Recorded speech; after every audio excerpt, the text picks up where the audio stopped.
The emergency lights had stopped working 3 days ago. Now the only light inside the rescue pod came from the dim glow of dying control panels. Captain pressed her four-fingered hand against the cold metal wall and tried to stay calm. Her crew of 12 looked at her with fear in their large silver eyes.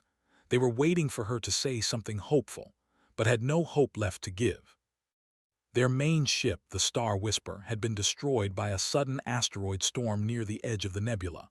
They had barely made it to the escape pod in time. Now they drifted through empty space, far from any known trade routes or colony worlds.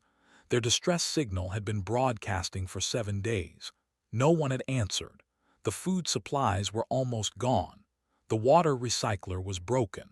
The air filters would fail within 2 days. Looked at her crew. There was her second-in-command whose blue skin had turned pale from stress. There was Young, barely an adult, who had joined the crew only 1 month ago.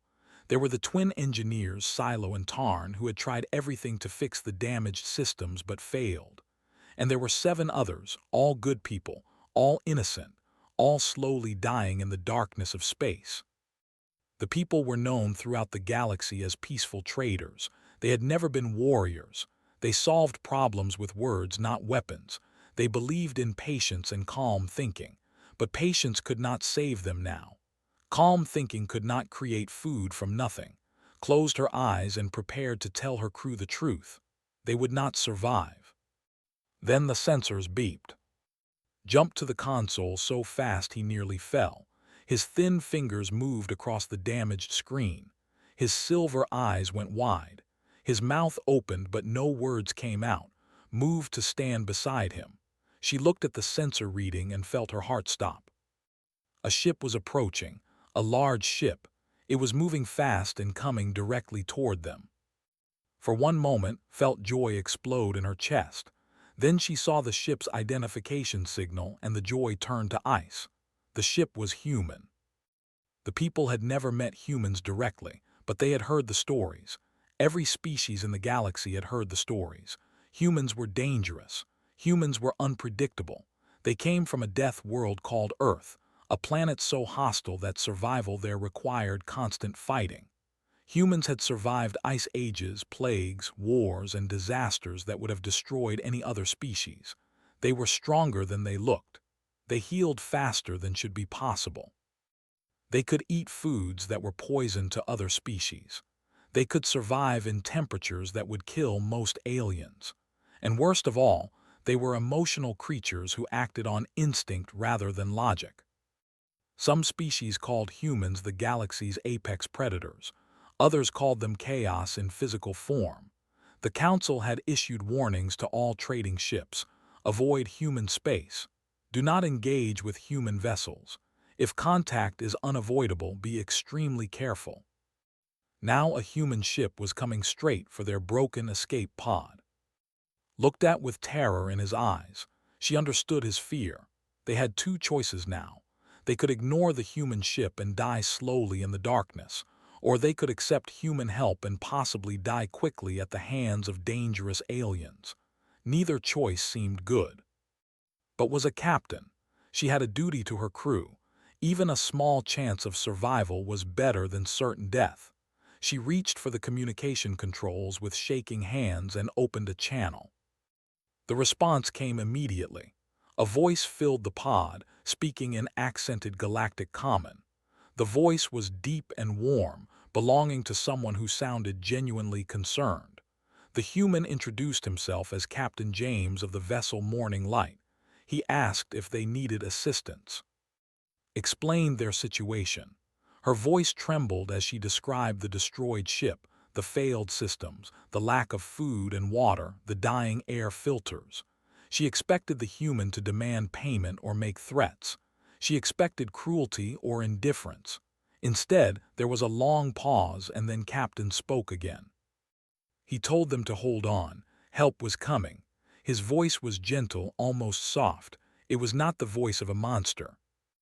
The Morning Light moved closer. Watched through the small viewport as the human ship approached. It was larger than she expected, covered in strange markings and equipped with technology she did not recognize. A docking tube extended from the human vessel and connected to their pod with a soft thump. The airlock door opened, stood in front of her crew, ready to face whatever came through. Her heart's beat fast in her chest. Her hands would not stop shaking. The first human stepped through the door. He was tall and broad, with dark skin and kind eyes. He wore a simple uniform with the name on the chest. Behind him came three more humans, two females and one male, all carrying boxes and equipment. They moved quickly but carefully, looking around the pod with expressions of concern. Captain stopped in front of. He was so much larger than her. He could have crushed her with his bare hands, but he did not raise those hands in violence. Instead, he smiled. It was a warm smile, full of kindness. He asked if she was the captain. Nodded. She could not find words. Captain turned to his crew and gave quick orders. The humans sprang into action with incredible speed and efficiency. One of them, a female with yellow hair, went directly to Young, who had collapsed from hunger. She knelt beside him and pulled medical supplies from her bag. Her hands moved with practiced skill as she treated the young. Another human, a male with red hair and spots on his face, went to the air filtration system. He opened a toolbox and began working on the broken machine. Within minutes, fresh air started flowing through the pod. The humans had brought portable oxygen generators as backup. The third human, a female with dark hair pulled back in a tight style, started distributing food and water to the crew. The food was strange, made for human consumption, but it was safe for to eat. The humans had checked before coming aboard. They had prepared. Watched all of this in stunned silence. These were not the monsters from the stories. These were not chaos in physical form. These were people helping strangers for no apparent reason. She turned to Captain and asked why. Why were they helping? What did they want in return? The human captain looked at her with confusion in his eyes. He said they wanted nothing. He said they had received the distress signal and come to help. That was all. That was everything. Did not understand. In her experience, nothing in the galaxy was free. Every species wanted something. Trade, alliance, information, territory. There was always a price. She pressed the question again. Surely there must be something. Captain was quiet for a moment. Then he sat down on a storage crate so that his eyes were level with hers. He spoke slowly, choosing his words with care. He explained that humans had a saying on their world. When someone was in trouble, you helped them. You did not ask why. You did not demand payment. You simply helped because it was the right thing to do. He told her about Earth's history. Humans had spent thousands of years fighting each other, hurting each other, destroying each other. They had learned through great suffering that cruelty only created more cruelty. They had learned that kindness, even small kindness, could change everything. When humans finally reached the stars, they brought that lesson with them. They helped others because they remembered what it felt like to be alone and afraid. They helped because they wished someone had helped them in their darkest hours. Felt something wet on her face. She was crying. She had not cried since she was a child. The yellow-haired human, whose name was Sarah, reported that Young was stable. He would need proper medical care, but he would survive. The red-haired human called, announced that the air system was fully repaired and would last until they reached a station. The dark-haired human named confirmed that everyone had eaten and water supplies were restored. Captain stood up and offered his hand too. He asked if she would like to come aboard the Morning Light. His ship had better medical facilities, real beds, proper food, and working showers. He said they would take her and her crew to the nearest colony world. Took his hand.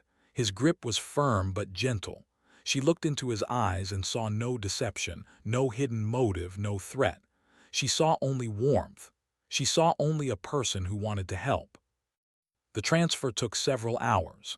The humans were patient and careful, helping each crew member move from the damaged pod to the Morning Light. They treated the injured with respect and skill. They spoke softly to those who were afraid. They smiled and joked to lighten the mood. The Morning Light was unlike anything had seen.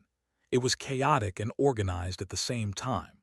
The walls were covered with pictures and decorations that humans called personal touches. There was a common room where the crew gathered to eat and talk and laugh together.